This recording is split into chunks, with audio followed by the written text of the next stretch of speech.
bilmasangiz bo'lmaydi. Men bitta odamni yaxshi ko'rib qoldim. U odamga ko'ngil qo'ydim, ishondim. U ablah bo'lsa mendan foydalanib, meni aldab ketdi. Meni chorasiz qoldirdi. Senga yaxshi hayot qilib beraman. Seni o'zim baxtli qilaman degan edi. Nomingga uy olib beraman deb mana shu uyni ko'rsatgan edi.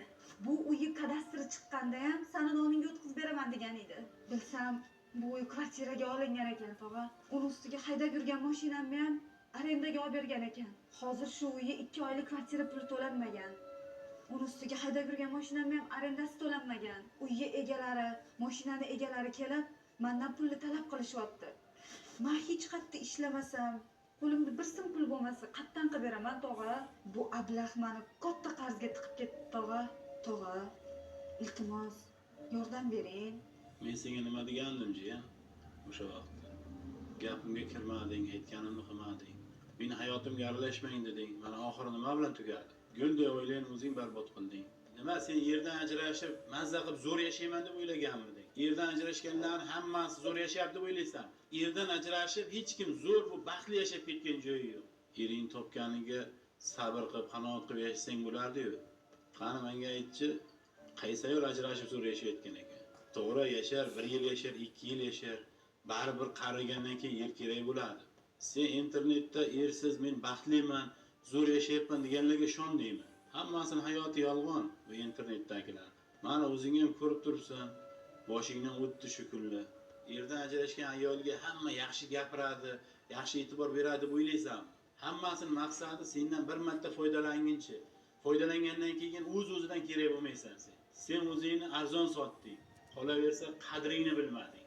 Sen nafaqat bu dunyoyingni, oxiratingni ham so'roq ostiga qo'yib qo'yding. Bitta odamning umrini ham o'g'ol qilding. Bu bola ham senga ishonib, yaxshi niyatlarda uylangan edi. Ozgina sabr qilsang, shu bolaga ham Xudo berardi yaxshi narsalarni. Dinimizda ham eng yomon narsa bilasanmi? Bitta oilaning buzilishi. Sen o'sha oilani o'zing buzding. Bilaman, tog'a. O'zim ahmoqlik qilib qo'ydim. Guldek oilamni o'zim barbod qildim.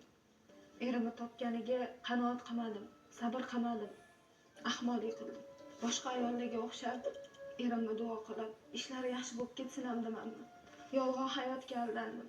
Erdan ajrashsam, yaxshi yashayman deb o'yladim. Ba'zi bir ifloslarni, nafsini o'yinchog'i bo'ldim. O'zimda ham ayb bor. O'zim ham nafsimga tiya olmadim. Qilgan ishimdan o'zim juda ham qattiq pushaymondaman. Oilamni qadriga yetolmayman, tog'a. Menga yordam bering. Men shunaqa og'ir ahvoldaman. Bo'ldi. Men hammasini tushundim.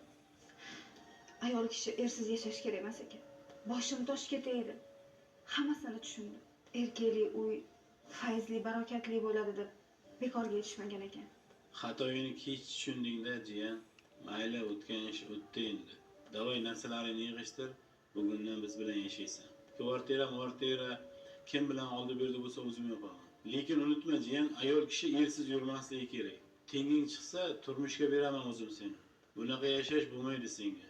Bo'ldi, narsalarni yig'ishtir, ketdik.